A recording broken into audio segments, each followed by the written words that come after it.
Muy bien. Gracias por avisarme. Yasmín y el compañero.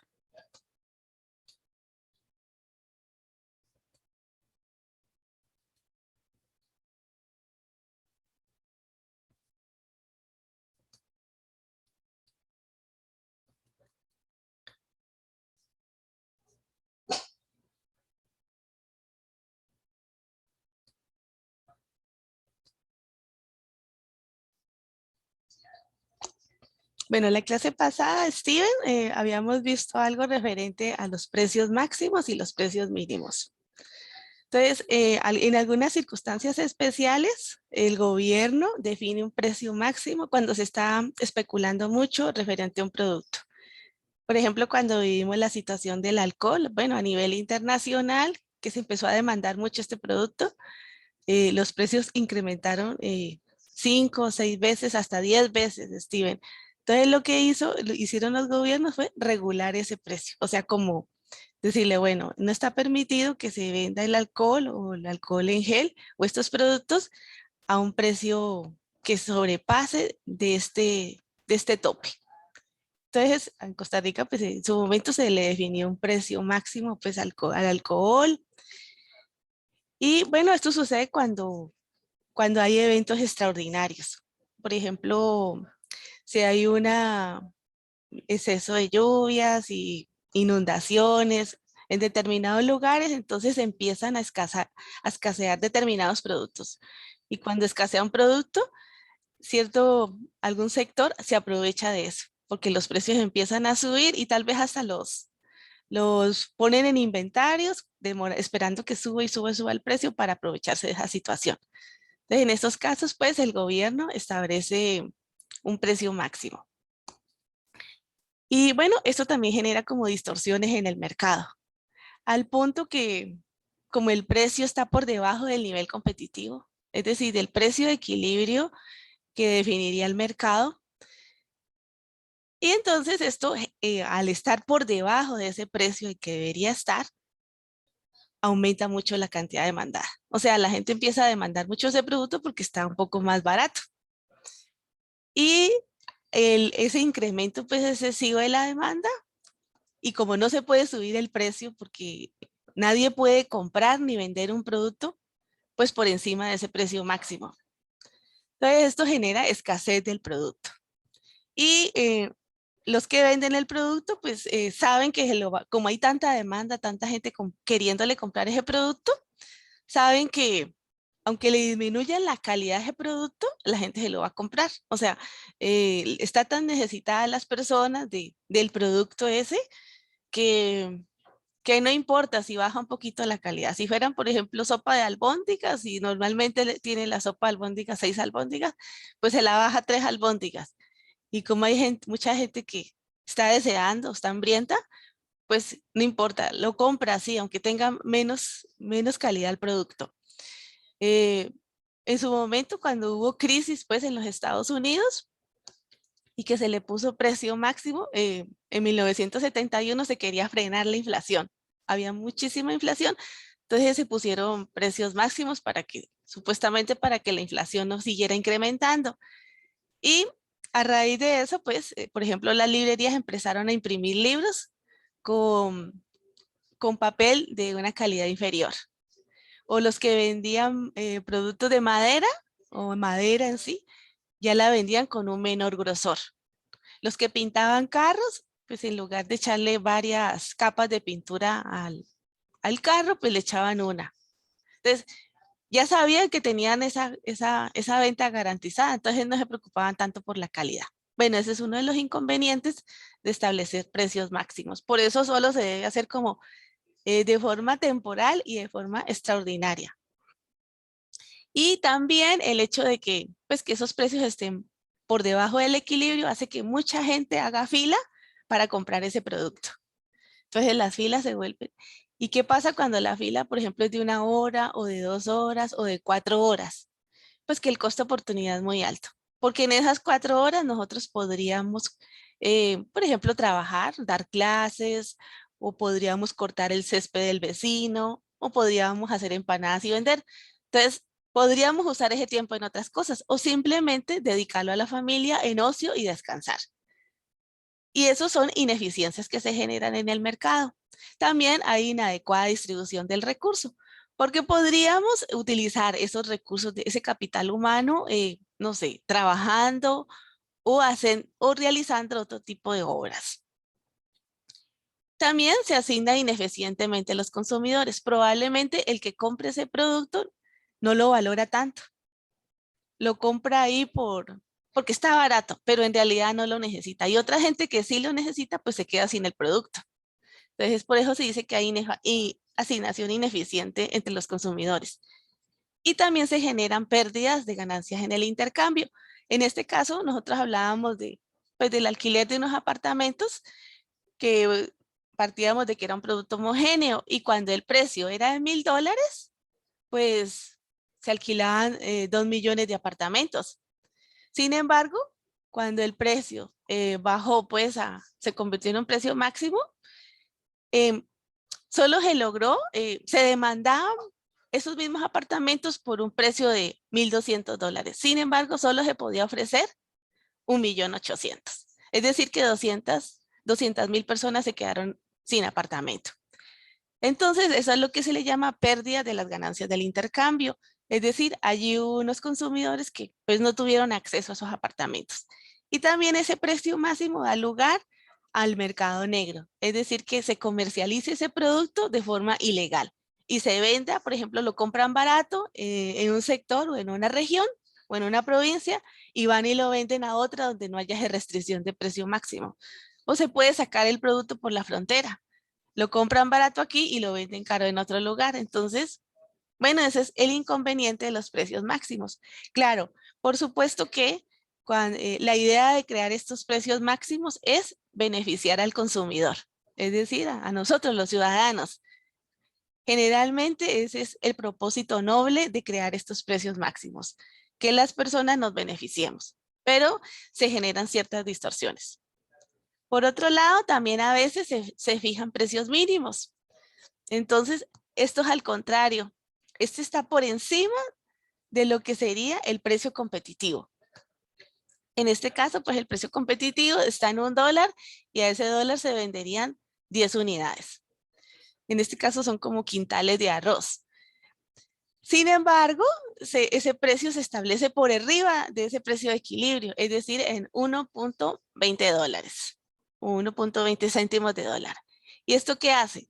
Que en el mercado se crea la expectativa de que pues se está vendiendo bien el arroz. Entonces los oferentes producen mucho arroz y se genera, aquí en este caso se genera un excedente por el exceso de producción.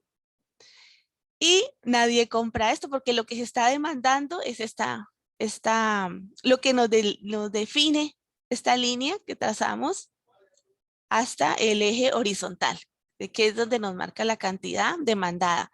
Es decir, que se pueden vender 9 millones de quintales o 9 quintales a este precio. Sin embargo, se producen alrededor de 12. Es decir, que hay un excedente. Y el gobierno, pues para que no se pierda ese excedente, algunas veces compra ese producto. ¿Y qué pasa? Pues a veces se dañan las bodegas o tiene que regalarlo a ciertos sectores como las escuelas o hogares de ancianos. Sin embargo, no siempre se puede eso. O por ejemplo, en la Unión Europea, cuando sucede eso, esos productos los traen a Latinoamérica. Puede ser que esté en buenas condiciones o puede ser que esté a punto pues del deterioro. Y también se genera una pérdida irrecuperable, pues porque la cantidad comprada y vendida no está con lo que corresponde a un mercado competitivo. También se generan asignación ineficiente de las ventas entre los vendedores porque ellos están produciendo una cantidad que el mercado no va a absorber. Y en este caso en particular, pues se genera un incremento en la calidad de forma innecesaria. O sea, el oferente se esmera mucho porque piensa pues que aquí el producto lo están comprando a un buen precio. Sin embargo, no es así. Y ese ejemplo lo ilustrábamos con el caso de las aerolíneas, que anteriormente pues daban un servicio de lujo. Y en realidad los usuarios de las aerolíneas no querían tanto un servicio de lujo, o sea, no valoraban tanto ese servicio, como que les dieran esa comida tan especial en el avión y nada.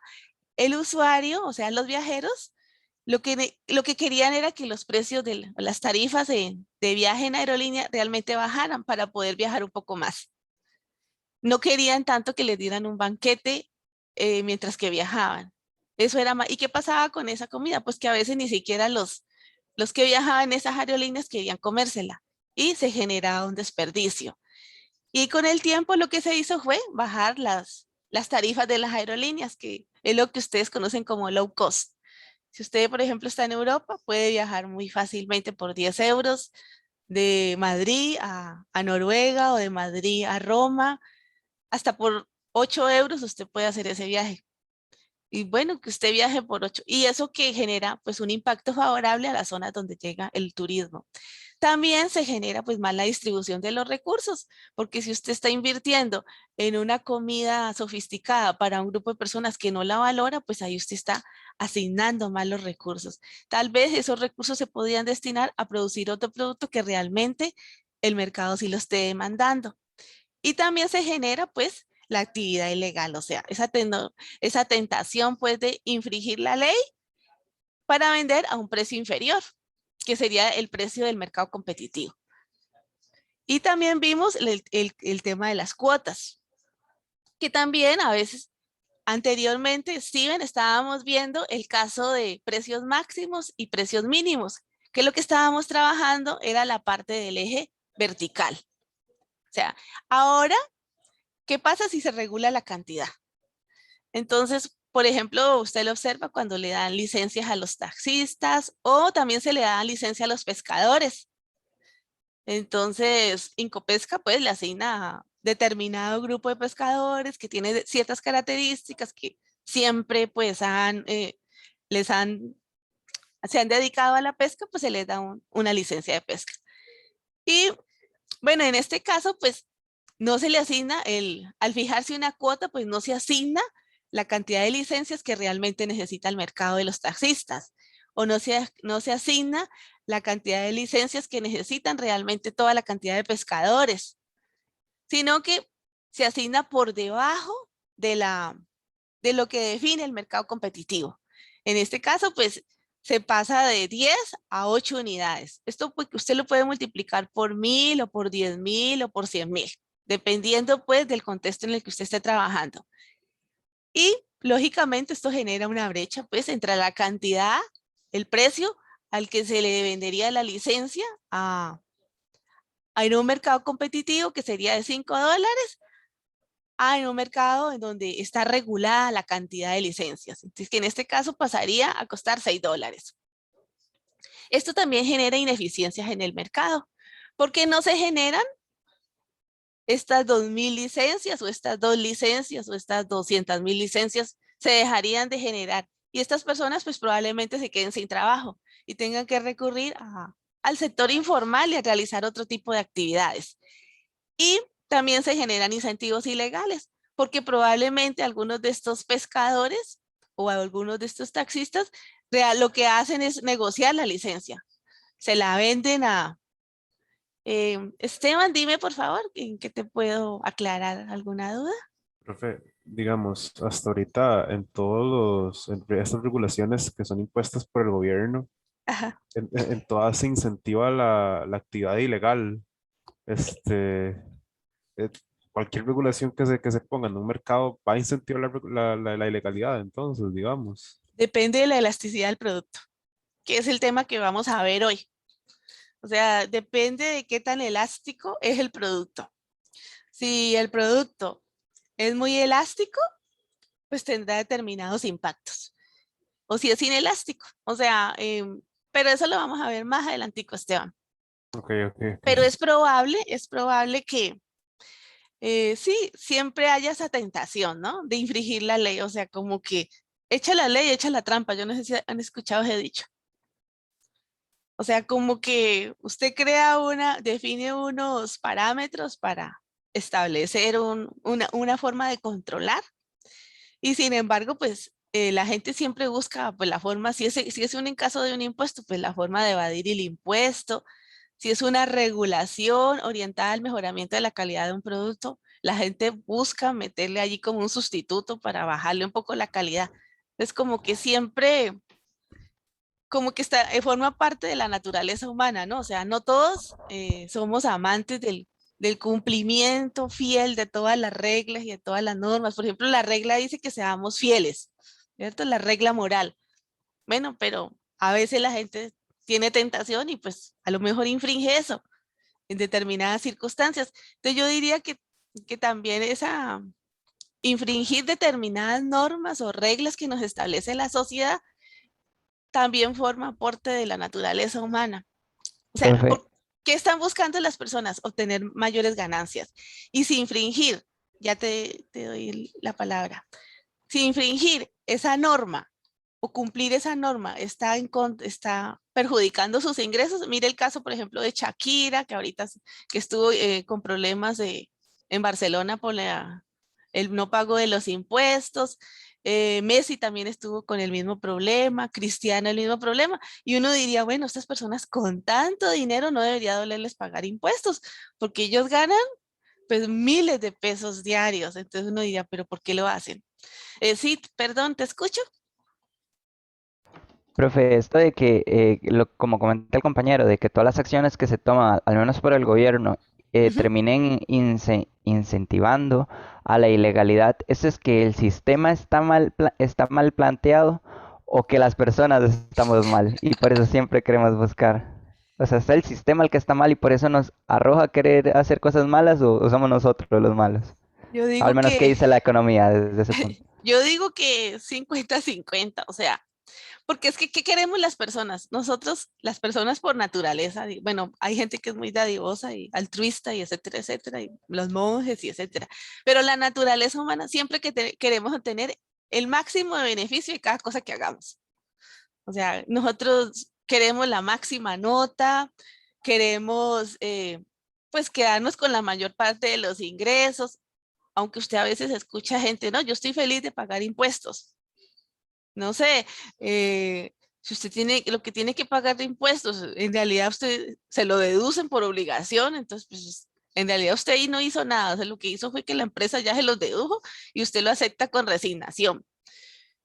Pero a veces el gobierno sí hace cosas indebidas. Por ejemplo, en 1970, cuando salió el whisky, pues en los Estados Unidos se le puso impuesto al whisky. O sea, estaba pues en el auge. ¿Y eso qué hizo? Lo que incrementó fue mucho el contrabando, porque eso motivó más al mercado negro a comprarlo sin pagar los impuestos, a usarlo bajo la ilegalidad. Y antes, cuando pues no se le había puesto impuesto, el whisky generaba, por ejemplo, muchas ganancias para muchos negocios, generaba empresas, generaba empleo. Y luego a los 3 años pues ya abolieron ese impuesto porque fue caótico, más bien quebraron empresas y quebraron muchos negocios a raíz de ese impuesto. Entonces, el gobierno tiene que analizar muy bien a qué productos le va a poner el impuesto y que dependiendo de a qué le va a poner el impuesto, pues así va a recaudar más o va a recaudar menos o de plano más bien va a ir a la quiebra el negocio. Entonces, Profe, ¿quién está mal? Yo digo que la responsabilidad, una parte pues tiene que ver con el comportamiento y la conducta moral de cada individuo. Ahí si usted le pregunta eso a un religioso qué es la moral, y bueno, ahí se le forma una discusión de un día. Pero sí, a veces el gobierno toma malas decisiones, como por ejemplo ponerle impuestos a bienes que son elásticos. O sea, elásticos es que tiene muchos sustitutos. Entonces, si usted le pone un impuesto a un producto, pues la persona lo cambia por otro. ¿Y qué hace? Pues ya deja de comprar ese producto y ya no recaudó el gobierno lo que quería recaudar. Por ejemplo, no, yo no recuerdo quién fue el que me preguntó lo de la pregunta esa de que quién estaba mal. Bueno, porque me gusta decir los nombres. Supongamos que vos haces un viaje eh, a Golfito. A usted gusta viajar a Golfito allá y con ese viaje vos tenés unos ingresos de 50.000 colones. El costo de hacer ese viaje para vos son 40.000 colones. Entonces, ¿tu beneficio cuál es?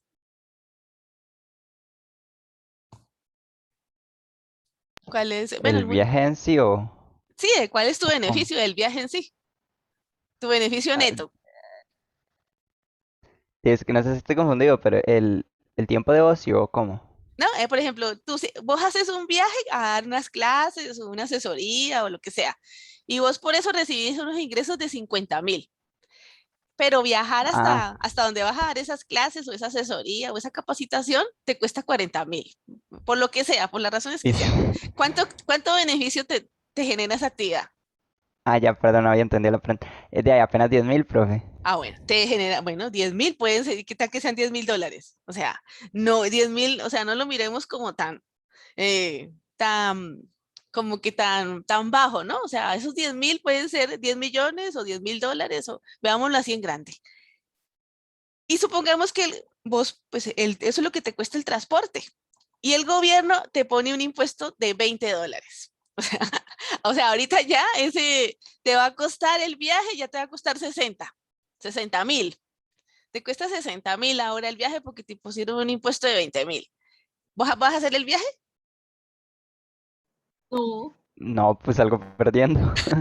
Bueno, o sea, allí ya perdió, o sea, y el gobierno que pretendía pues ganar esos 20.000, gracias a vos, ya no los va a poder ganar porque vos ya no vas a hacer el viaje porque vos entras a pérdida.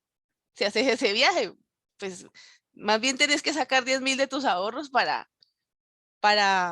poder pagar los impuestos. Entonces, vos dejas de hacer tu transacción y supongamos que haya 1.000 personas más igual que vos.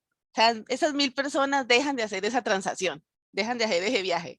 ¿Qué pasa con Golfito? Pues a lo mejor vos cuando salías de allá de tu capacitación, te ibas ahí al mercado y comprabas, pagabas un hotel, comías. Bueno, ya el gobierno perdió. Si usted multiplica esos 20.000 por 1.000 personas que dejaron de hacer el viaje, ya esa recaudación ya no la hizo. Profe, Ahí sería una mala decisión del gobierno. y esos 20.000, sí, 20.000, Ajá. que el gobierno no percibe, ¿a eso cómo se le llama, por así decirlo? Porque no son 20.000 que el gobierno pierda directamente, porque es algo nuevo que acaban de imponer, no sé si se me entiende. No, eso es O sea, una pérdida que tuvo la sociedad. O sea, el gobierno no perdió ajá. porque ya no lo recaudó, pero la sociedad sí perdió. O sea, hubo una ineficiencia, hubo una pérdida de bienestar. Vos perdiste bienestar porque vos estabas bien con los $10.000 o los 10.000 que te ganabas. Ahora ya no, vos ya te quedaste sin esos ingresos. Y la gente que se beneficiaba cuando vos gastabas esos 10.000 también se quedaron sin esos beneficios. Digamos que con esos 10.000 vos a lo mejor ibas a cine o ibas a un restaurante, pues ya con eso ya, o a lo mejor estabas ahorrando para comprarte un computador, pues entonces ya no, eso ya no se dio en la sociedad. Entonces, ¿quién perdió el bienestar? La sociedad. Y gracias a esa mala decisión que tomó el gobierno. Pues ahí no sé si te respondí un poco la pregunta que me hiciste. Bastante más bien, profe. Ok, bueno, sigamos. Y bueno, yo esto lo hice más que todo pues motivada por Steven, porque como se estaba incorporando, yo quería que más o menos tuviera, al menos la clase pasada, que la tuviera más o menos en contexto. Igual, Steven, sí, hay que leer pues la lectura. Aquí no alcanzamos a exponer todos los conceptos pues de toda la cantidad de cosas que hay que leer. O sea, uno como que expone lo principal o lo más fundamental, pero el bagaje técnico y toda esa conceptualización y asimilación del conocimiento, pues usted la afianza con la lectura, ¿no? Y digamos que usted se le olvida todo lo que usted aprendió de economía. Usted cuando hace lectura, usted va a lograr un desarrollo cognitivo. Usted va a generar nueva conexión entre sus neuronas. Eso ya no se las quita a nadie. O sea, ese desarrollo cognitivo que usted tuvo gracias a la lectura, eso ya no se lo quita a nadie. Aunque se le olvide todo lo que aprenda aquí en el curso, eso se le queda para siempre. Entonces, cuando piensen en los beneficios que les trae leer, que yo sé que a veces es cansado, a veces nos da sueño, y sobre todo cuando son lecturas tan densas, em, pero piensen en eso. Y que eso le va a facilitar que usted tome decisiones en su vida práctica. Mire que hay gente que a veces no es tan ágil para tomar decisiones en su vida práctica Y no tomar una decisión le puede tomar muchísimo tiempo. Pero si usted tiene cierto bagaje o cierta perspectiva, analiza de forma más macro, con mayor visión, o sea, la lectura siempre le amplía a usted la visión de lo que sea, aunque sean cuentos lo que usted lea, o sea, o que sean novelas, siempre te amplía la visión, te amplía el vocabulario. Y algo muy importante, aprende uno a redactar mejor, que cuesta mucho. Redactar cuesta mucho. Y me imagino que a todos ustedes les va a tocar que hacer en algún momento redactar su tesis, ya sea que estén haciendo su maestría, su licenciatura o su doctorado, no sé. Siempre redactar es la parte más difícil, porque uno, o sea, redactando una página puede tardarse 2 semanas y no es cuento. Incluso redactando un buen párrafo, usted puede tardar 2 semanas. O sea, si es un párrafo auténtico, realmente que usted lo escurre de su mente, puede tardar y es muy demorado. Entonces, hagan la lectura que les va a servir muchísimo para su futuro. Bueno, en la clase de hoy vamos a responder estas preguntas generadoras. ¿Cuáles son los efectos de los impuestos en la oferta y la demanda? ¿Qué determina quién soporta realmente el impuesto? ¿Y por qué los impuestos generan un coste superior al ingreso recaudado?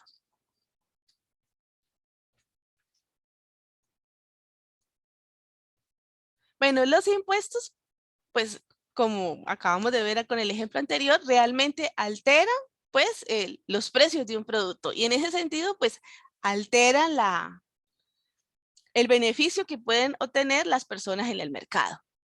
Y como ustedes vieron, el impuesto funciona como un precio mínimo. O sea, eleva el precio del bien porque está grabado por encima del nivel de equilibrio.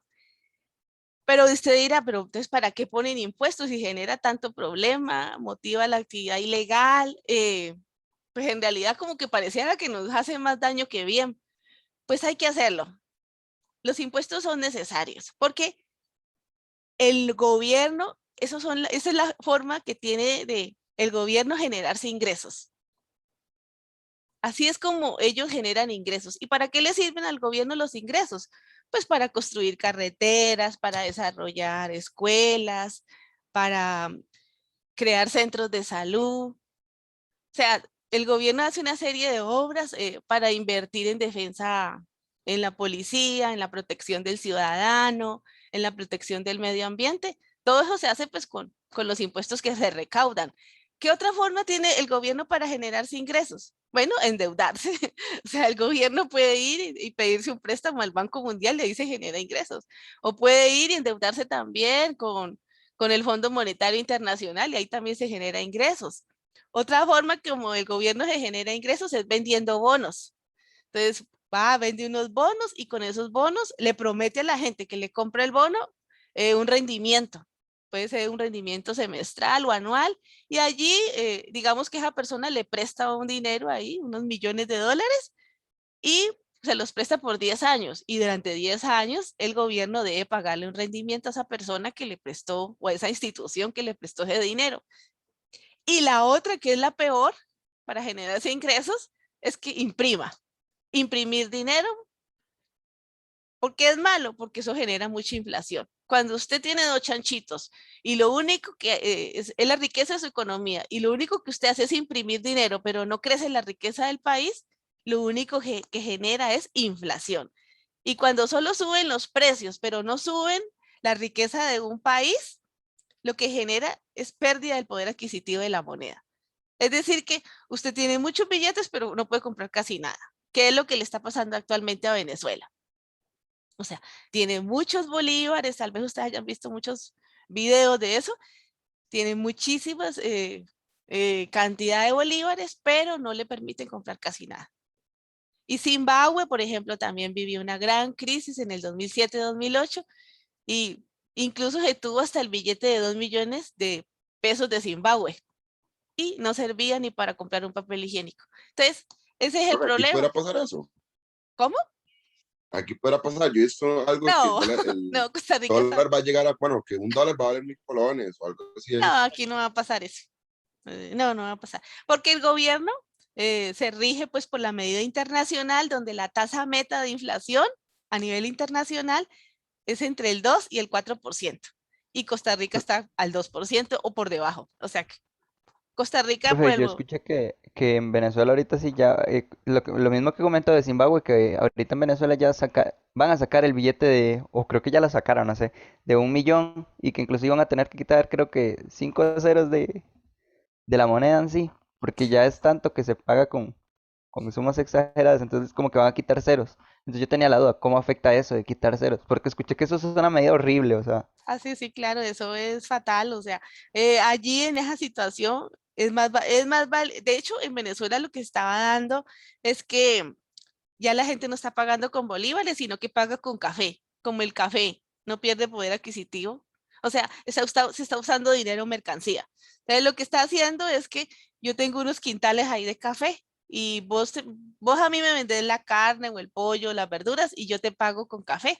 Y el café no ha perdido su capacidad de cambios como medio de intercambio. Entonces, es más estable tener café o tener unos bultos de café y con eso hacer transacciones que tener bolívares, porque el bolívar, pues, estaba en 7000% la inflación. ¿Qué significa eso? Pues que si un producto costaba 1 colón, digamos que hoy es enero y costaba 1 colón, a diciembre, del 31 de diciembre, cuesta 7000 1 colón el mismo producto.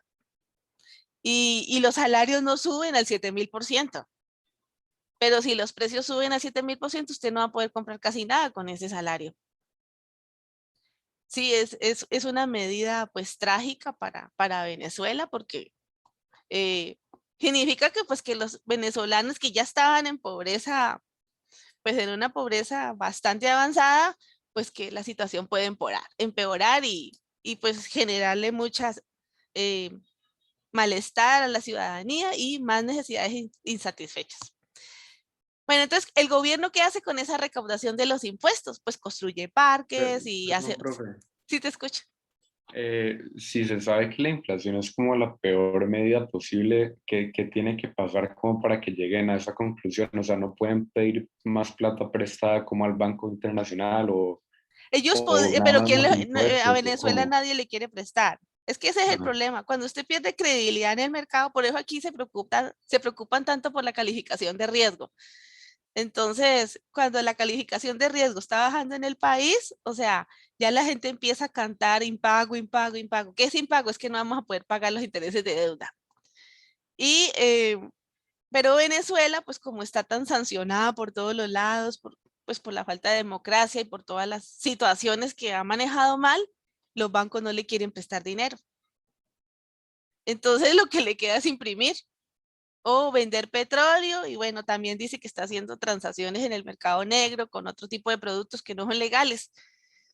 Entonces, el gobierno empieza a generarse ingreso de cualquier forma y pues de cualquier forma, pues más bien se va hundiendo más. Y bueno, y lo podría solucionar, o sea, podría entregar el gobierno y que hagan unas elecciones y la situación podría mejorar en Venezuela, pero hay muchos intereses de por medio. Entonces, no se mira pues el bienestar de la ciudadanía, sino que se mira el bienestar de un grupo de personas. Por eso, pues la situación ha ido agravando cada vez más. Entonces, ¿quién paga los impuestos? El que paga los impuestos no depende de un cheque del Estado. O sea, somos las personas comunes y silvestres las que pagamos los impuestos. ¿De qué depende que se pague un impuesto? De la elasticidad de la oferta y la demanda. O sea, de la elasticidad relativa que tenga la oferta y la demanda. Y eso no depende de las leyes del Congreso. Eso depende de las leyes de la oferta y la demanda. ¿Qué es la ley de la oferta y la demanda? Pues que cuando es la relación inversa entre precio y cantidad. Cuando aumenta mucho el precio de un producto, disminuye la cantidad demandada. O cuando baja el precio de un producto, aumenta la cantidad demandada. Entonces, esa es la relación inversa entre precio y cantidad. Y la relación directa entre precio y cantidad para la oferta. Cuando aumenta el precio de un producto, los oferentes desean y quieren vender una mayor cantidad. Cuando baja el precio de un producto, disminuye la cantidad ofrecida. Si ustedes son vendedores de blusas o de alhajas o de teléfonos, si el precio del producto aumenta, ustedes quieren vender más de ese producto porque le genera más ganancias. Pero si ese producto ya nadie lo quiere comprar, entonces ¿para qué van a seguir vendiendo? Porque ya no le genera ganancias. Entonces, bueno, tener en cuenta eso. O sea, no es la voluntad política o lo que quieran los congresistas lo que determina que el gobierno va a recaudar más o menos impuestos. Es la elasticidad de los productos a los cuales se le va a aplicar los impuestos. Por ejemplo, los impuestos a las materias primas pueden aumentar los ingresos, pero también eliminan ganancias del intercambio. O sea, crean pérdidas de ineficiencia. ¿Por qué? Porque esas materias primas o esos insumos se utilizan en procesos productivos. Y si suben mucho los precios de esas materias primas, pues probablemente, dependiendo de la elasticidad oferta del productor, pues se pone a producir otra cosa. O sea, si usted produce jugos de naranja y le pusieron un impuesto a la naranja, pues ya deja de producir jugo de naranja y se pone a producir jugo de mora o otro producto que no tenga tantos impuestos. Entonces, esa planificación que hizo el gobierno que iba a recaudar con el impuesto a la naranja, pues ya no la tuvo porque la gente cambió de actividad. Entonces, por eso tiene que fijar los impuestos en productos que no tengan muchos sustitutos. Por ejemplo, si usted le pone impuesto a la insulina y el paciente que necesita la insulina, pues probablemente sí le pague ese impuesto porque si no se muere. Entonces, ese bien es inelástico porque como que la persona no tiene opción. Entonces, allí lo Profe, que... pero eso no es como una medida sucia de parte del gobierno. Sí, es una medida sucia. O sea, los impuestos afectan la eficiencia y afectan la equidad. Y dependiendo de cómo cumpla el gobierno el rol de a qué le aplique impuestos, pues así generará ingresos. Entonces, pues hay que analizar muy bien a qué se le aplica impuestos, porque un impuesto sobre el consumo da lugar pues a que se generen diferencias entre el precio que pagan los consumidores y el precio que obtienen los productores, porque allí el margen o la brecha entre lo que paga el consumidor y lo que recibe el productor es lo que constituye el impuesto. Bueno, entonces, ¿de qué depende la incidencia del impuesto? Pues depende sobre quién recaiga el impuesto. Y está sujeto pues a la elasticidad del precio y de la demanda. La elasticidad del precio de la oferta y la elasticidad del precio de la demanda. Veamos aquí un caso. Aquí en este análisis estamos viendo la cantidad de cuartos de hotel que se ofrecen.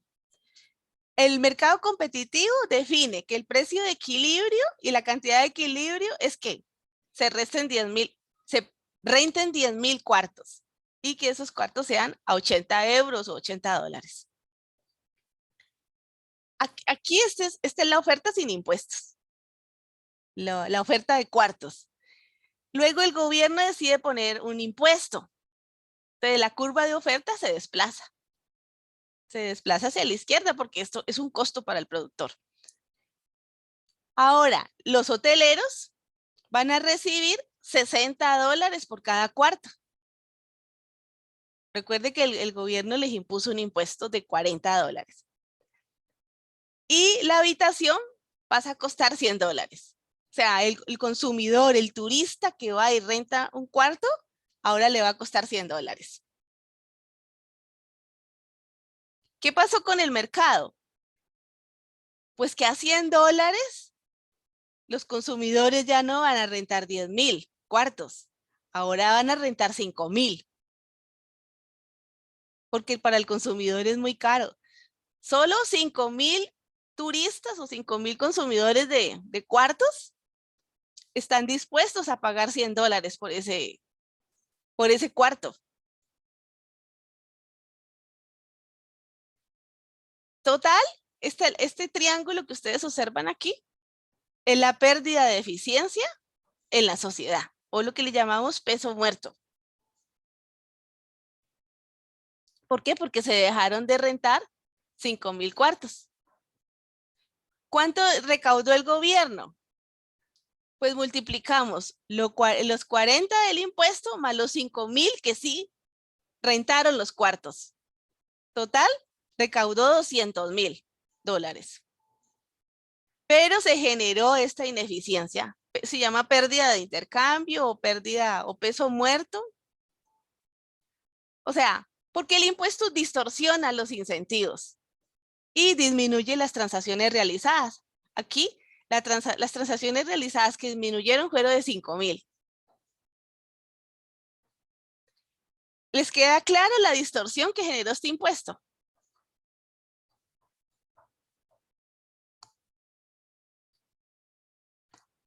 Ahora vamos, ¿qué pasa? Bueno, aquí está el cuadrito que muestra el ingreso de los impuestos.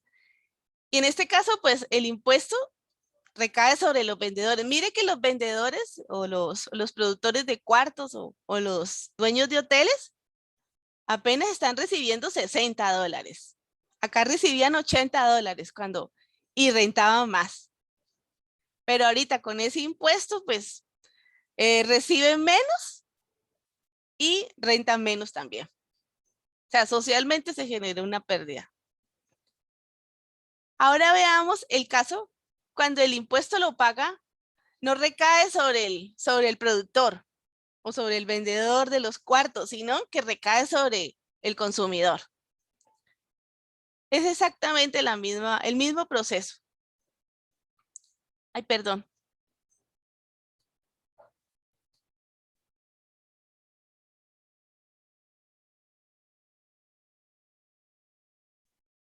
Aquí, en este caso, mire, aquí lo que se desplaza es la curva de demanda. Aquí tenemos la demanda sin impuestos, es decir, donde se interseca la curva con la oferta y la demanda, aquí se alquilaban o se rentaban cuartos de hotel por $80 para 10.000 turistas. Cuando se crea el impuesto para cobrárselo al consumidor,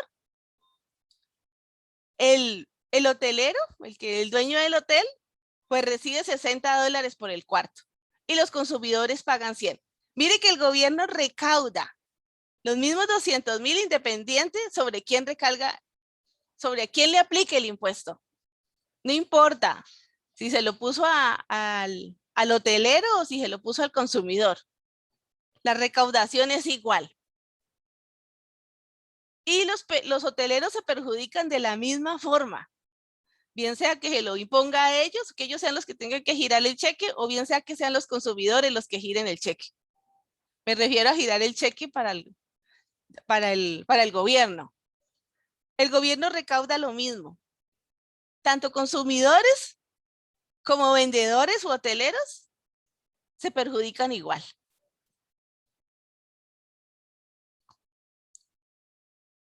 Muy bien. Entonces, ¿quién paga los impuestos?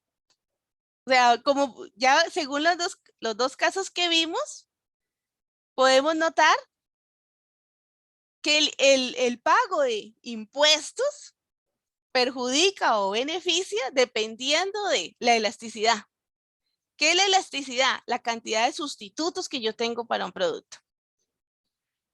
Por ejemplo, si para Steven, si yo tengo, por ejemplo, yo uso mucho mantequilla y el gobierno le pone un impuesto a la mantequilla, pues me paso a la margarina y ya el gobierno no recaudó impuestos porque yo tengo un sustituto perfecto, o me paso al queso crema o le pongo aguacate a la tajada de pan, o mantequilla de maní o mantequilla de nuez.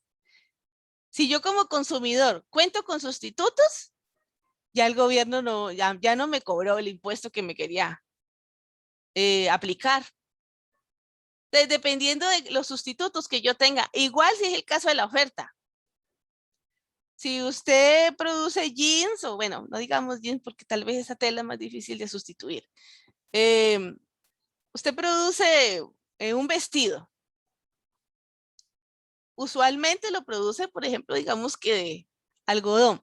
Bueno, pues se compra una mezcla, elastano con otro tipo de tela, o que tenga 50% algodón, 50% elastano. Si ustedes ahorita se fijan, cuando van a ir allá al mercado, a las tiendas, la ropa que es 100% algodón empieza como a disminuir la disponibilidad. Usted como que siempre, usted le mira ahí en la etiqueta y siempre viene como combinadita con 3 cosas. Elastano, no sé qué, nylon. O sea, siempre tiene algo como de plástico. 100% algodón cuesta un poquito más conseguir la ropa. Entonces, ¿por qué? ¿Por qué hacen eso? Pues porque el vendedor o el productor de vestidos o de ropa, pues se le volvió muy costoso producir solo con algodón. Entonces empezó a conseguir telas que le generaban mezcla. Y también esto le permitió pues bajar un poco el precio para los clientes. Veamos aquí un ejemplo. Aquí quiero que diferencien, pues para los que no tienen muy claro lo que es una elasticidad oferta y demanda. Mire, aquí en este caso, por ejemplo, tenemos una demanda elástica. Mire que la curva es casi acostada. Sí lo observan. Mientras que en la curva de la demanda inelástica, la curva es casi vertical. O sea, aquí. Mire que aquí es más inclinada. O sea, ¿qué mide la elasticidad? Mide qué tanto reaccionan los compradores o los vendedores a un cambio en las condiciones del mercado. O sea, ¿cuál es la capacidad de respuesta de la cantidad demandada ante un cambio en el precio? ¿O cuál es la capacidad de respuesta de la cantidad ofrecida ante un cambio en el precio?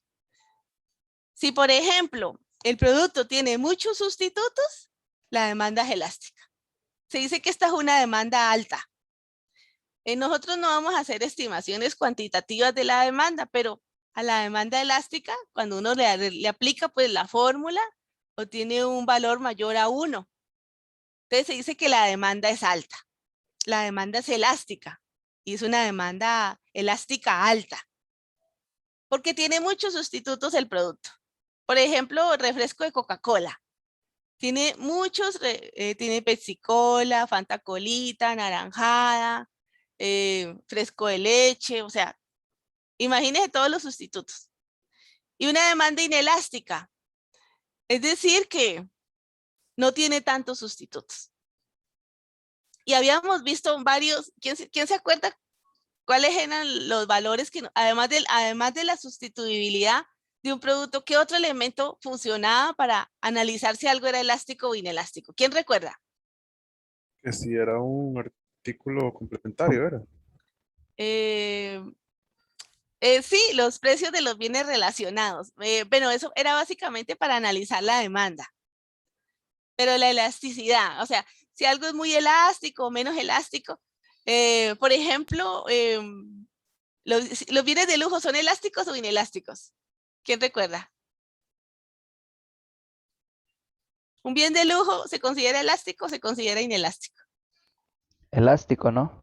Eso, excelente. Es elástico, claro. Porque si yo voy a ir a viajar al Mediterráneo, lo puedo cambiar por un viaje a Acapulco. O lo puedo cambiar por un viaje a, no sé, a ver una reliquia ahí en Perú, o puedo viajar a Chile, lo cambio. No es tan necesario, o sea, si yo no viajo al Mediterráneo, pues no me va a pasar nada. Pero si yo no compro insulina, o no me hago esa operación de corazón abierto, o no me hago el tratamiento no me vacuno, bueno, probablemente pues mi vida sí corre en riesgo. O sea, una vacuna Pfizer, a lo mejor, ¿qué es? ¿Elástica o inelástica? Steven, ¿usted qué ve? ¿Usted qué analiza allí? Una vacuna Pfizer, ¿usted la ve como elástica o como inelástica? Elástica, profe. Inelástica. Inelástica porque como que usted no tiene muchas opciones, o sea, si no usted dice, no me vacuno y lo sustituyo por agua de limón con naranja o agua de limón con jengibre, o bueno, ahorita pues hay muchas cosas que le dicen a uno que tome, que pues, no va a ser el mismo efecto, ¿no? Aunque le digan a Profe, usted, ajá. pero, o sea, no, pero sí sería elástica en el sentido de que yo también me puedo poner la AstraZeneca, o me Ah, puedo bueno. poner, bueno, o ese Sí, tipo, a eso digamos, me refería, profe. Ah, bueno, pero como no me dijo a qué refería, bueno, usted se puede poner la AstraZeneca o la Moderna o la China, ¿cómo es que se llama? ¿Quién se acuerda de la vacuna china? Bueno, ahí están esas otras, bueno, pero en el país, en este momento, ¿cuántas tenemos? Las dos. Tenemos las dos, ¿cierto? O sea, como que así como muchos sustitutos, tampoco es que tengamos demasiados. Ya si viajamos, tenemos visa para ir a Estados Unidos, pues ahí sí, Johnson y Johnson, y ya se nos abren otras opciones. Pero no es, Steven, no es tan elástica, sí, mucho no. Porque nomás tenemos o la Pfizer o la... Se me va el nombre. Tenemos la Pfizer. AstraZeneca. Eso, la AstraZeneca. Eso. Tenemos poquitos sustitutos en este momento. Estados Unidos sí tiene más. ¿Hay quien se acuerda de la vacuna china? No me puedo acordar. De la ¿Cómo es? China no me acuerdo, pero me acuerdo de la rusa, ¿no? La Sputnik. No. Está Sí, Johnson y Johnson también. sí, la Johnson y Johnson, la Moderna. Ay, sí. Y la China, La Sinovac. eso, que tiene 93% de eficiencia. Entonces, mire que es importante identificar, pues, qué es una curva elástica y una inelástica. Mire que si cambia el precio, la gente se va, sustituye el producto, la cantidad demandada disminuye. Si este precio bajara de acá hasta acá, la gente lo cambia inmediatamente. Por ejemplo, si la Fanta Colita sube mucho de precio, pues la gente se va para comprar otra cosa. Sin embargo, si el precio de la insulina sube, la cantidad demandada pues disminuye muy poco o casi nada. Ahora la oferta. Una oferta elástica es como acostada. Bueno, otros elementos que influyen acá en la demanda, que si el bien es de lujo, es elástico, porque no es tan necesario. Los bienes necesarios tienen menos elasticidad. Por ejemplo, arroz, frijol, la sal, por ejemplo. La sal es como inelástica, o sea, usted no dice, ay, subió el precio de la sal, ya como sin sal. O sea, usted la sigue consumiendo, o el aceite, usted lo sigue consumiendo, aunque suba un poquito de precio. Si usted tiene un producto bien definido, usted le puede encontrar más sustitutos. Es más elástico. En el horizonte del tiempo también influye. En el corto plazo nos sometemos a la compra de gasolina. Pero en el largo plazo, pues yo me cambio ese automóvil que gasta tanta gasolina, lo cambio por otro. O me voy a vivir más cerca del trabajo y así ya no tengo que usar auto. O me compro un auto eléctrico. En el largo plazo yo cambio mis decisiones. Pero en el corto plazo no tengo opción. Sigo consumiendo la gasolina de Recope aunque le suba impuesto cada mes.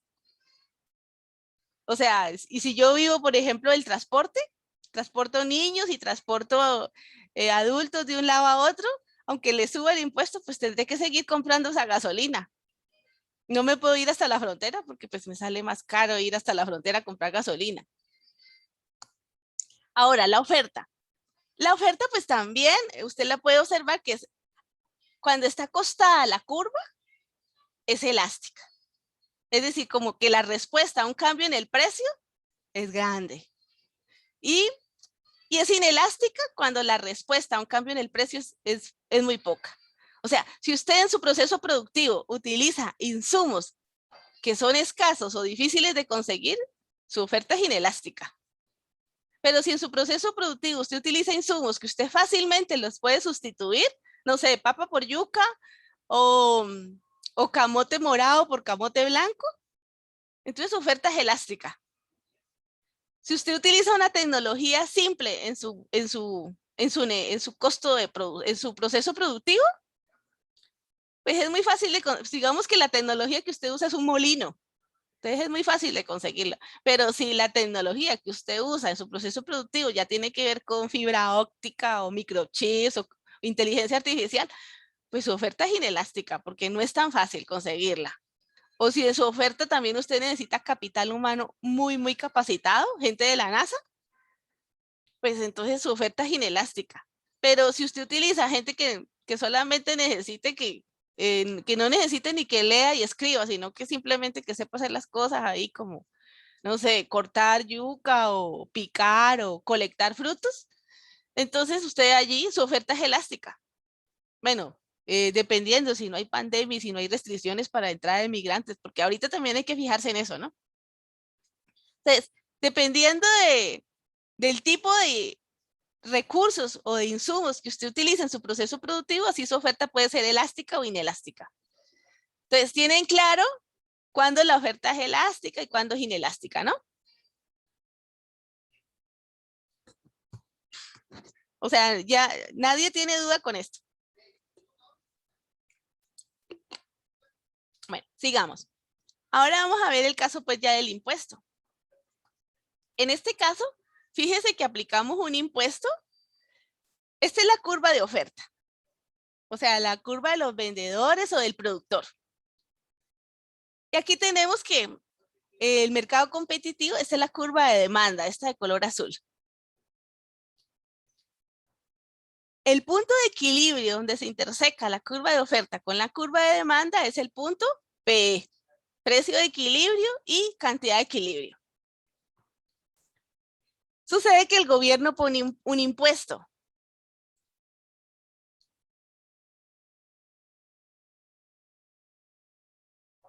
Entonces, al poner un impuesto, mire que los oferentes tienen la curva más bien elástica, más bien como acostadita. Sin embargo, si usted se fija en la curva de la demanda, ella es casi vertical.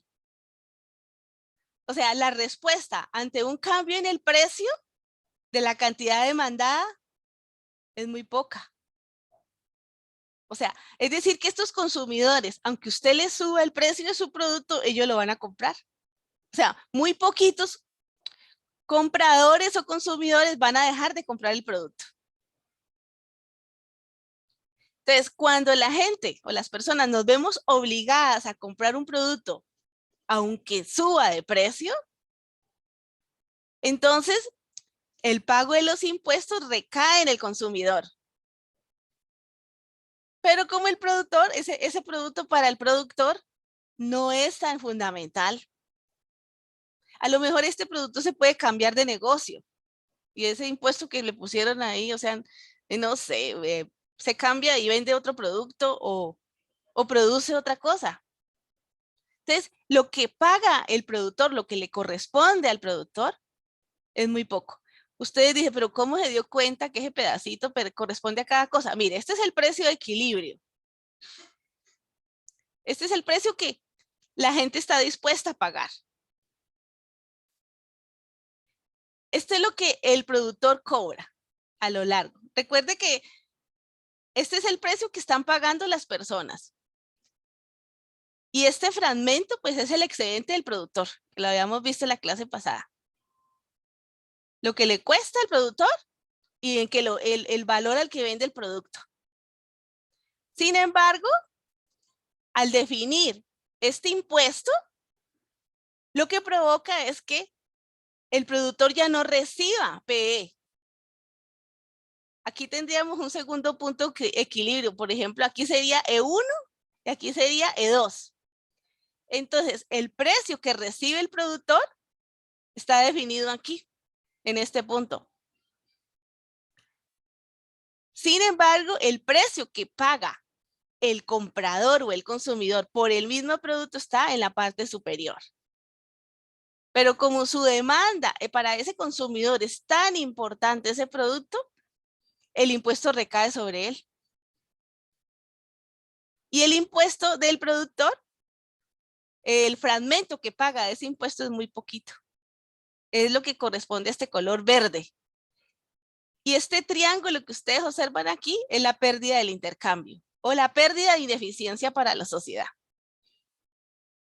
O sea, cuando la elasticidad precio de la demanda es baja y la de la oferta es alta, alta es que está como acostada la curva y baja es que la curva es muy inclinada o casi vertical. La carga del impuesto entonces recae principalmente sobre los consumidores. O sea, porque una elasticidad precio de la demanda baja significa que los consumidores tienen pocos bienes sustitutos o tienen escasas alternativas. Por ejemplo, la gasolina. El consumidor, el Recope nos sube los impuestos de la gasolina y seguimos comprando porque no tenemos otras opciones. Algunos poquitos le piden a un familiar que lo lleve al trabajo.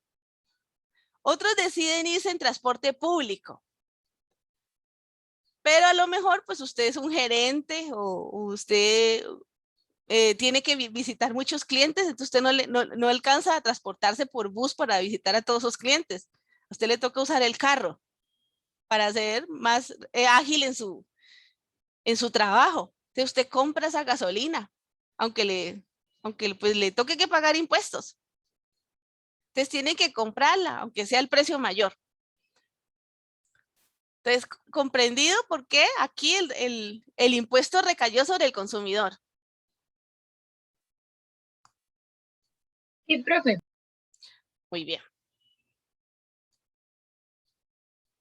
Ahora vamos a ver el caso de un caso donde la elasticidad, más bien la demanda es elástica.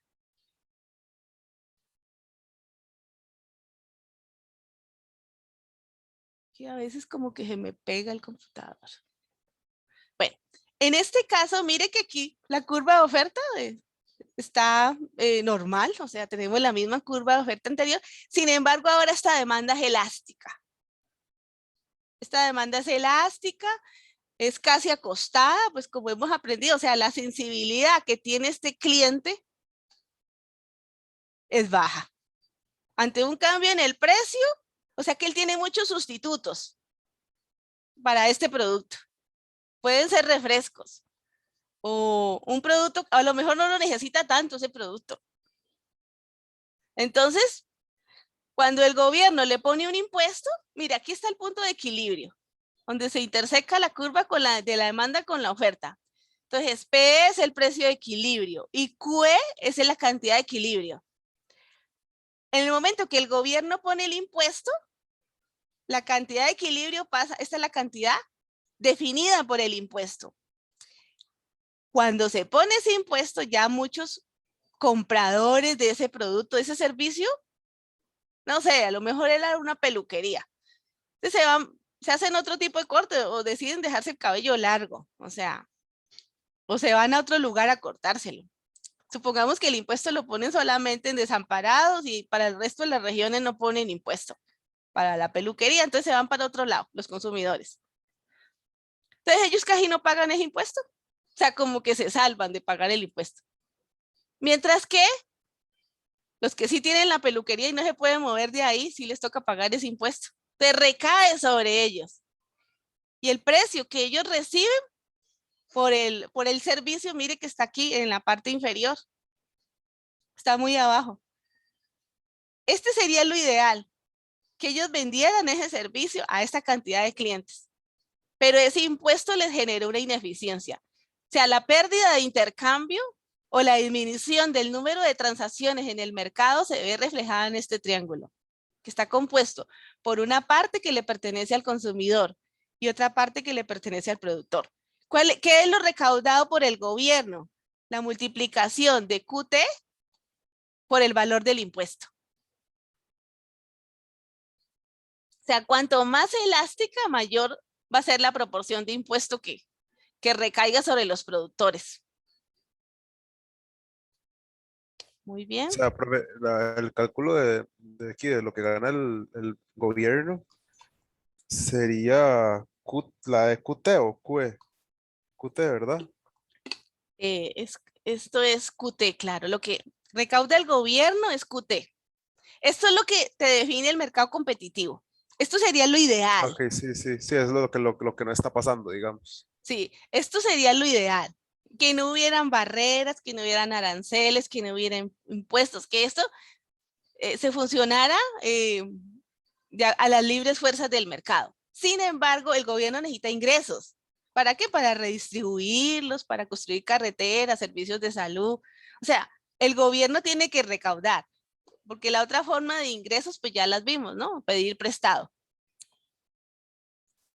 Entonces, la recaudación estaría compuesta por QT por T. Voy a tratar de preparar un Kahoot para no el próximo lunes, sino para el siguiente, para el próximo jueves, para que como que hagamos ejercicios de todo lo visto antes del quiz. Muy bien. Ahora vamos a ver el caso pues de la oferta elástica. O sea, aquí ya la oferta Es que como que no me pasa la diapositiva. Aquí en este caso, mire que aquí la demanda, pues está, la oferta es elástica y tenemos la misma demanda del caso anterior. Es decir, en este caso, la oferta es alta. O sea, probablemente estos productores sustituyen el insumo al que le pusieron impuesto con facilidad. Sin embargo, los consumidores, o sea, los usuarios de ese producto, son más bien inelásticos, ellos no tienen sustitutos para eso. En este caso, el impuesto recae sobre los consumidores, mientras que el productor paga un fragmento.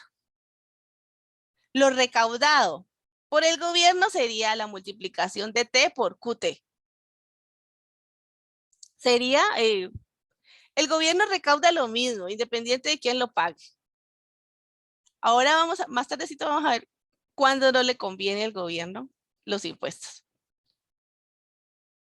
Pero nuevamente este triángulo pues es la pérdida del intercambio. Estas transacciones no se realizan, no se pueden llevar a cabo. Entonces, pero la mayor parte, como ustedes pueden observar en este cuadro amarillo, la termina pagando el consumidor. Y los productores prácticamente no pagan nada. O sea, esa oferta tan elástica, lo que significa es que los productores tienen menos. Los productores tienen más sustitutos en este caso. Más sustitutos para ese insumo al que se le pusieron impuestos.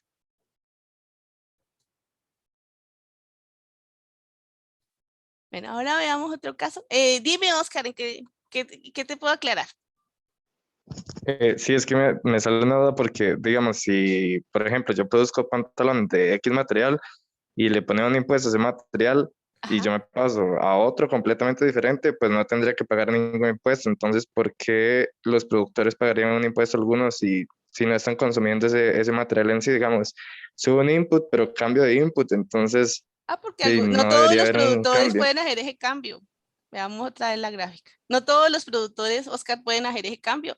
Habrá algún productor que a lo mejor tiene algún compromiso que ya firma un compromiso de producir esos pantalones a un colegio o a alguien y tiene que cumplir con eso. Entonces, esos poquitos productores son los que tienen que pagar ese impuesto. O sea, como que las transacciones, o sea, no es que las que se definen hoy se hacen hoy. A veces usted hace transacciones que las define hoy. Usted define un contrato a 3 meses, a 6 meses o un año de proveer determinados servicios o productos a un empresario. Eso es usual. Entonces, no, los productores que lo sustituyeron no pagan ese impuesto. Claro que no, Oscar. Ok, sí, perfecto. Muy bien, en este caso lo que vamos a ver es un caso donde la oferta es inelástica. O sea, aquí el productor no puede, pues,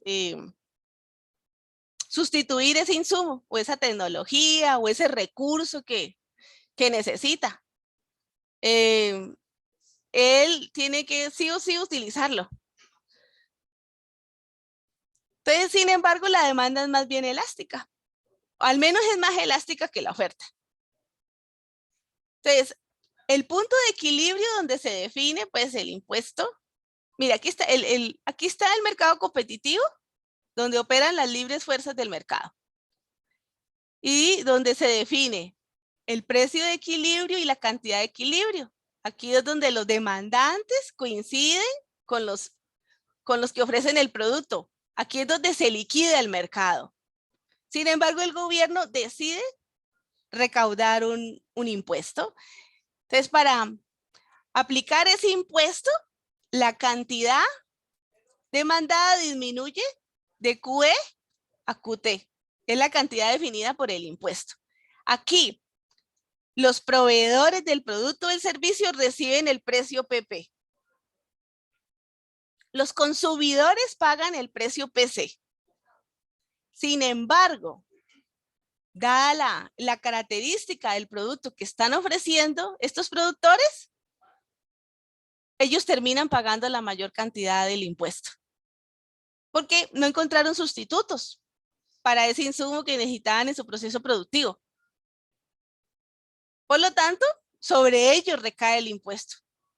No pueden seguir produciendo lo que estaban elaborando porque no encuentran sustitutos. A lo mejor es una fábrica que no se puede cambiar de lugar. Entonces ya tiene toda la infraestructura en este lugar. En cambio, a lo mejor otras que son más elásticas, pues deciden irse y se van a otro lugar donde no le cobren impuestos.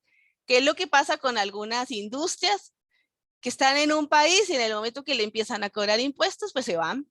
Y ahí pues dejan el desempleo. Se buscan un lugar donde no les cobren, haya pues una zona franca donde no les cobren impuestos y allí crean su negocio.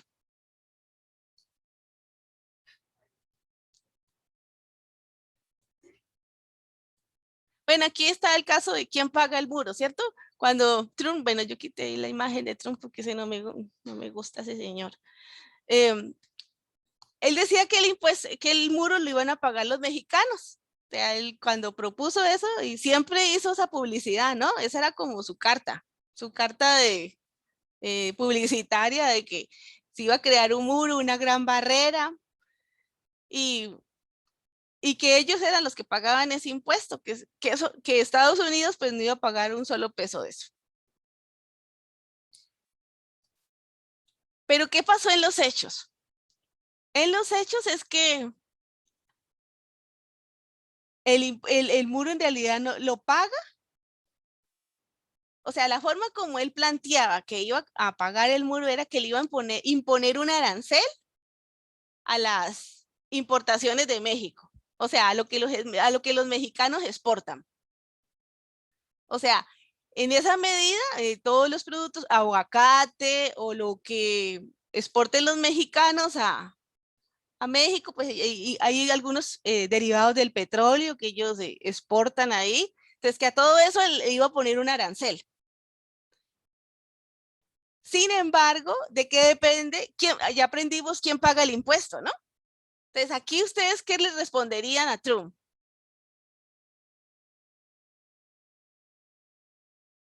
O sea, porque los mexicanos exportan tomate a los Estados Unidos, aguacate a los Estados Unidos, y Trump dice que, y algunos productos derivados del petróleo también. Entonces, Trump dice, yo financio el muro con los impuestos que le aplique a las exportaciones de México. Y bueno, y también Fox decía que sí, que todo ese muro lo iban a, Fox decía lo contrario, que el muro lo iban a financiar los norteamericanos. ¿Ustedes qué le dirían a Trump con esto que acabamos de aprender sobre las elasticidades?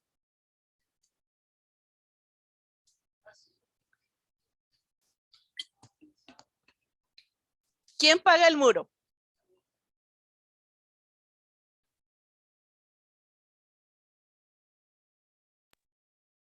Él. O sea, los mexicanos, ¿no? los mexicanos o los gringos. Trump. ¿Ah? Y los estadounidenses. Usted dice que los gringos, ¿por qué?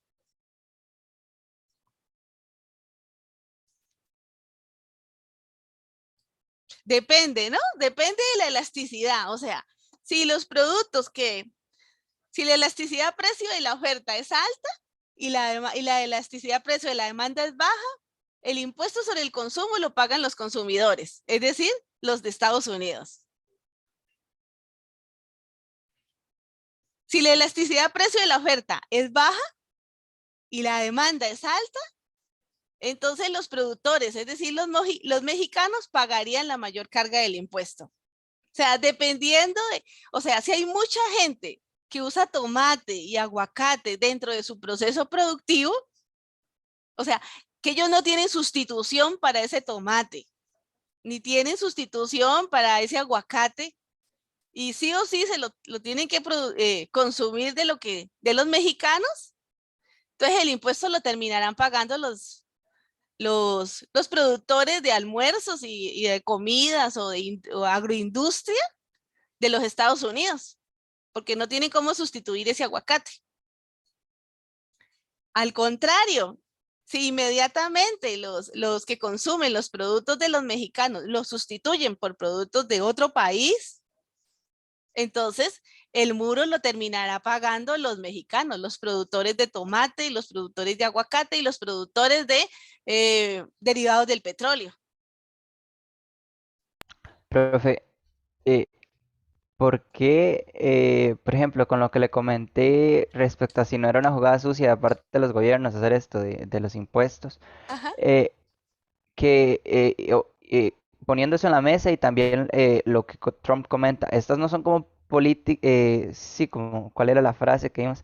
Políticas antieconómicas, o bueno, no sé cómo, Son que el, clientelistas, son políticas clientelistas. Eso es claro, eso es claro. Porque hay o otras, sea, ajá, porque nadie pone como una sanción ante eso, porque, por ejemplo, si un comerciante común y corriente acapara todo el producto para luego vendérselo a alguien más caro, lo pueden sancionar o ponerle algo. sí, Porque en sí. este caso, que son gobiernos o alguien así que quiere aplicar una medida de este tipo, que si uno lo ve es injusto y Ujú. no sé, como contra las normas, por decirlo de cierta forma, ¿por qué en este caso nadie pone una sanción o nadie Porque pues responde imagínese eso? quién le va a poner una sanción a Estados Unidos. Lo bloquea, lo bloquea, Ah, lo bloquea como a Cuba y como a Venezuela y bueno, y como hasta cosas para Nicaragua tiene bloqueadas. O sea, es que si Estados Unidos te bloqueas como que te bloqueen el Facebook, pues. O sea, y que vos seas una persona de esas fanáticas del Facebook. O sea, como que te dejan sin... Nadie quiere tener problemas con Estados Unidos. O sea, no se lo van a buscar gratis. Entonces, como tiene tanto poder, es muy difícil. Cuando la gente tiene poder, usted es muy difícil que usted la neutralice. Sí, pero estoy de acuerdo con vos. Debería. Friedin, dime. Buenas noches, compañeros, un poquillo tarde. Profesora, una consulta con lo que dice el compañero Sergio. Ajá, sí, En algún claro. momento, leyendo un poco de la historia de Inglaterra, Ajá, aparece un tipo de economía que se le llamaba economía moral. ajá, Que esta economía viene antes de cuando ya los gobiernos empiezan a generar su propia, una economía tributaria más impositiva como la que plantea, como que la que se ha estado planteando. ajá. Pero esta política o estos impuestos iban muy de la mano con esa economía moral. Y me llama Ujú. la atención lo que plantea el señor Sergio con estos ejemplos, de que si no es por ahí, o sea, por la pérdida de esa economía moral, que se obliga de alguna manera a los gobiernos a estar poniendo cargas impositivas para evitar estas acumulaciones en pocas manos de ciertos recursos. Sí, claro, yo pienso que la pérdida moral no solamente es al de los gobiernos, es global. O sea, usted basta con salir a la calle y usted lo puede observar. O sea, eso es algo generalizado. Y sí, o sea, se supone que está la OIT, que sería como el Organismo Internacional del Comercio, que debería realizar este tipo de intervenciones. Sin embargo, pues en su momento no lo hizo y todos sabían pues que era injusto que se le cobrara ese muro a México porque hay otras medidas que son más sanas y más efectivas y que pues colocar un muro, ¿no? O sea, como impulsar, por ejemplo, el desarrollo industrial o el desarrollo productivo en esos sectores en México para que no, los migrantes decidan quedarse mejor con su familia y su pueblo en lugar de irse a los Estados Unidos. O sea, son medidas más sanas y mejor para la integración de la familia.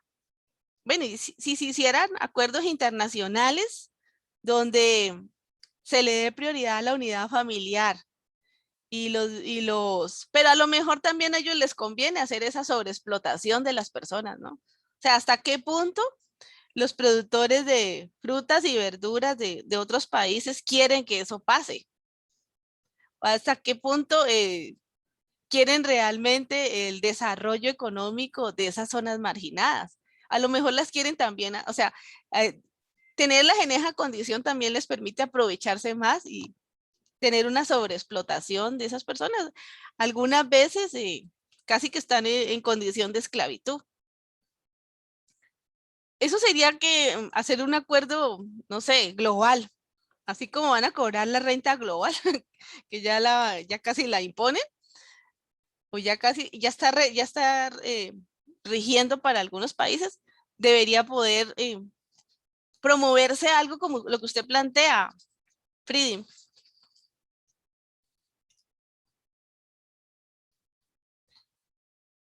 Sí, debería darse algo así. Bueno, aquí Fox dice pues que lo van a pagar los norteamericanos, pero en realidad lo paga es quien, de acuerdo a la elasticidad y la dependencia que tengan determinados productores del país, de los productos mexicanos. Entonces,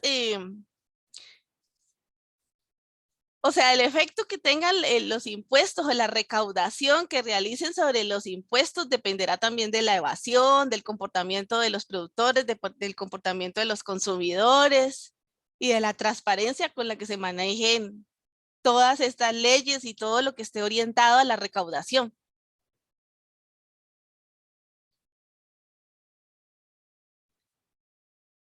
Veamos aquí algo interesante.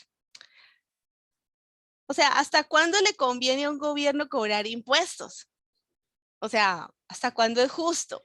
¿O hasta cuándo es conveniente? ¿Hasta cuándo le sale rentable poner impuestos? De aquí en este caso, por ejemplo, vemos un impuesto pequeño. En este impuesto pequeño, bueno, aquí tenemos el punto de equilibrio definido por la oferta y la demanda, que está en Q1 y tenemos aquí el precio de equilibrio. Sin embargo, el gobierno decide imponer un impuesto para hacer una recaudación de ingresos. Entonces pasamos de Q1 a Q2. Ahora la cantidad demandada, o sea, aquí está el precio que recibe el productor por la venta del producto. Aquí está el precio que paga el comprador por ese mismo producto. Y los ingresos fiscales están definidos por la T de los impuestos y la cantidad de personas que compran el producto. Sin embargo, el gobierno decide que este impuesto sigue siendo muy poco y decide recaudar un poco más o cobrar un impuesto un poco más alto. Este es como un impuesto que le dicen mediano. Entonces pasamos de Q1 a Q2. Aquí la pérdida por el intercambio o la pérdida de ineficiencia, la pérdida de eficiencia en la economía o la ineficiencia que se genera es este triángulo rosado. Ya te doy la palabra. Mire que cuando él, ya se la voy a dar, Esteban. Mire que cuando él aumenta el impuesto, los ingresos fiscales se incrementan. Pero el peso muerto también tiene un incremento sustantivo. Esteban, dime. Profe, digamos, hasta ahorita, viendo como todos los análisis que hemos estado haciendo de gráficas donde se pone un límite o un impuesto o algo así, siempre queda el peso muerto. El peso muerto siempre está como lo que está a la derecha, digamos. No Ajá, sé, sí. es solo como para empezar a interpretarlo de una manera más simple, digamos. Pero siempre hay un peso muerto, entonces, que sería como este espacio de la derecha rojo. Sí, claro, siempre hay porque usted impide que se realicen algunas transacciones en la economía. O sea, Ok, ok. el hecho de que cuando no teníamos impuesto o cuando esa imposición del gobierno no se generaba, había más consumidores que se beneficiaban del producto, había más negocios. Mientras que ahora que ya tenemos ese impuesto, pues menos personas pueden beneficiarse del producto. Bueno, digamos que eso puede tener trascendencia. O sea, si por ejemplo un consumidor o una industria deja de consumir un producto y decide cambiar el producto que genera, probablemente también decida irse de ese lugar. Y si una industria o una empresa decide trasladarse a otro lugar por la cantidad de impuestos que le está imponiendo un gobierno, perdemos todos, o sea, pierde todo el país por todo el empleo que se generaba esa empresa. Al final, el recaudo que pretendía el gobierno fue como un círculo vicioso negativo, un círculo perverso que al final ni recaudó los impuestos y le hizo mucho daño a la economía.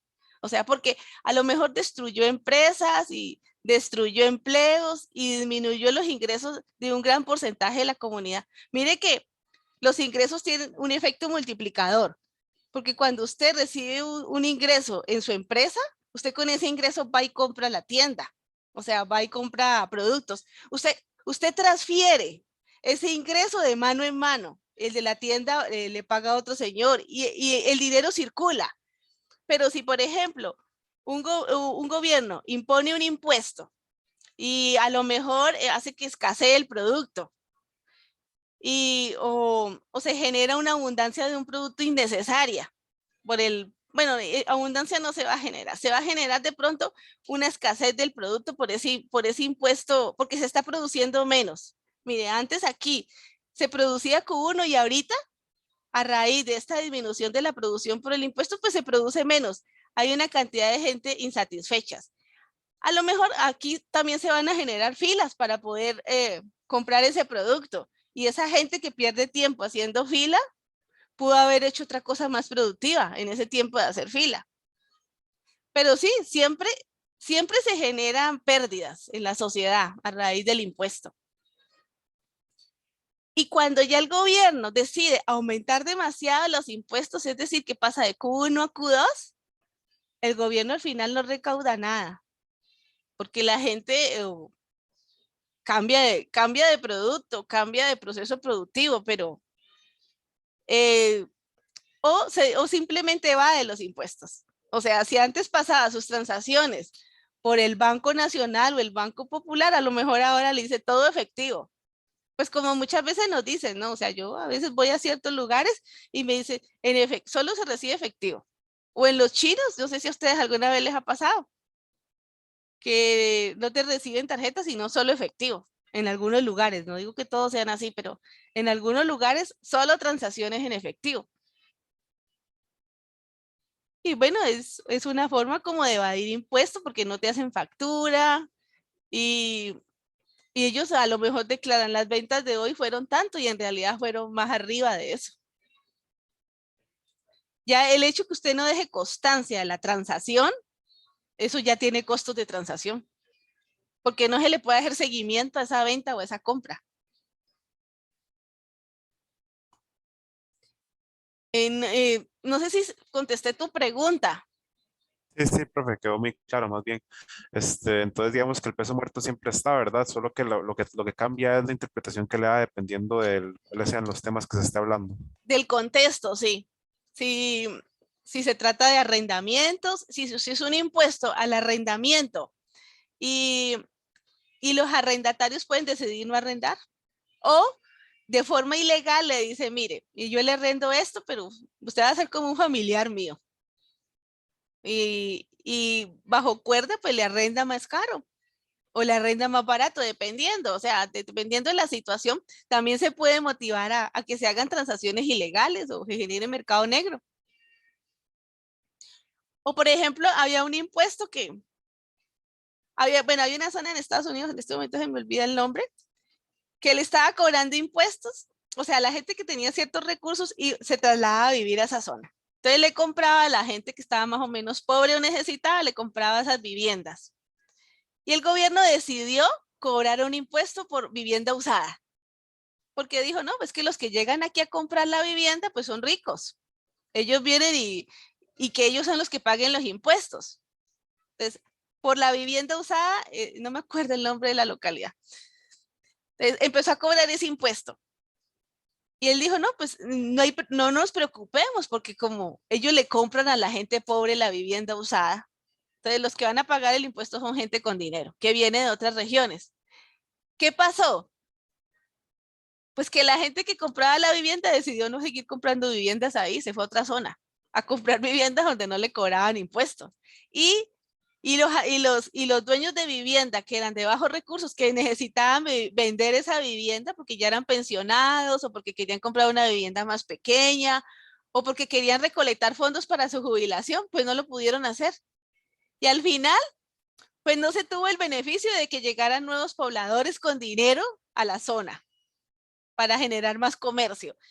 Y los que necesitaban los fondos para mejorar su fondo para la vejez tampoco pudieron vender esa vivienda. Total, el gobierno no recaudó nada y tampoco se activó la economía. O sea, el peso muerto sí afecta como a todos por igual, digamos, tanto a los productores como a los, ¿cómo se llama? A los consumidores, e Sí, inclusive puede terminar afectando un poco al gobierno, que es el que se quiere ver todos. ganado. O sea, una mala decisión de a quién le ponemos impuesto o a qué le ponemos impuesto nos afecta el bienestar de todos. Hay pérdida de bienestar para toda la sociedad, para los que consumen el producto e incluso para los que no lo consumen. Porque aquí, por ejemplo, en el caso del impuesto a la vivienda, se beneficiaban también los comercios, porque era gente adinerada que llegaba a comprar esas viviendas y activaba la economía. Y la gente pobre pues podía obtener ahí un recurso extra, comprarse una vivienda más pequeñita, no una tan grande que la pudiera sostener. Y los funcionarios municipales nunca recibieron los dichosos impuestos de la vivienda usada. Los pobres no recibieron los fondos que necesitaban para la vejez. Y los compradores ricos se fueron para otro lugar donde no les cobraran impuestos. Entonces todos nos perjudicamos. Por eso hay que analizar muy bien a qué le ponemos impuesto y qué elasticidad tiene. De preferencia ponerle impuesto a productos o bienes y servicios que sean inelásticos. Aquí Laffer hizo un análisis de esto. Aquí, por ejemplo, en este eje vertical, él grafica la pérdida de peso muerto. Y aquí en el eje horizontal, el monto del impuesto. Mire que al principio que el monto del impuesto es poquito, el peso muerto es casi nada. A medida que el gobierno va subiendo el monto del impuesto, mire que el peso muerto también va subiendo. Y cuando ya sube mucho el impuesto, ya la curva casi se vuelve vertical. Y el peso muerto crece una gran cantidad. Y aquí él grafica los ingresos fiscales y el monto del impuesto. Mire que al principio, cuando el impuesto es pequeño, los ingresos crecen sustantivamente. Van creciendo, van creciendo. O sea, como que aquí es como las gráficas A y B de acá. Mire, aquí está como la gráfica A y B cuando está ascendiendo. Como que aquí va ascendiendo, mire. Como que le sale bien la jugada al gobierno. Crecen los ingresos. Pero hay un punto en que él aumenta tanto los impuestos. Mire, el monto del impuesto tiene un máximo. De aquí no puede pasar. Pero si el gobierno se le va la mano y sube muchísimo los impuestos, al final la recaudación cae. Y cae de forma perversa, o sea, porque ya viene el mercado negro y ya viene la destrucción de empresa o el consumidor se cambia de residencia o hace algo, sustituye. La gente es muy creativa. O sea, si usted se la pone muy difícil, la gente busca caminos y lo resuelve. Este es un ejemplo donde aquí el gobierno... ¿Se puede volver un toque para ver los gráficos de nuevo? Es que se está dibujando. Perdón. Gracias. Sí.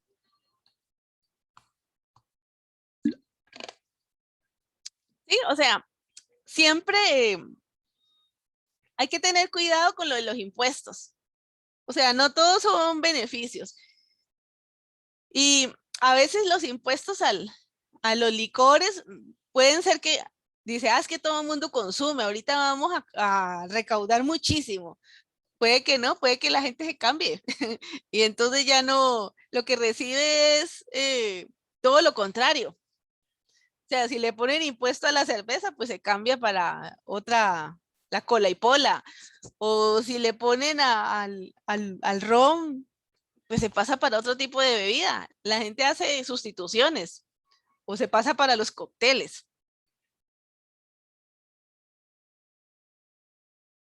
Listo, profe, gracias. Excelente. Bueno, aquí tenemos un ejemplo de los impuestos que se le han puesto al tabaco. Y en el 1997 pues era de 0.25 y luego en el 99 pasó a 0.30 y hasta el 2000 pasó a 0.55. Mire que al principio la recaudación era de 86.2%. La recaudación que se da gracias a ese impuesto, que era pequeño. Y a medida que fue creciendo el impuesto, mire que la recaudación fue bajando. Esto se los puse ahí como evidencia empírica de lo que nos plantea Laffer, ¿no? Si va aumentando el impuesto, van disminuyendo más bien la recaudación. Ahora, tipo de gravamen y la recaudación que se da. Aquí tenemos un ejemplo de, bueno, igual partimos de un mercado competitivo, se define el punto de equilibrio en PE y QE, y esta es la cantidad que se vende o que se compra debido al impuesto que se impuso. A y C, pues es lo que constituye los ingresos que obtiene el gobierno.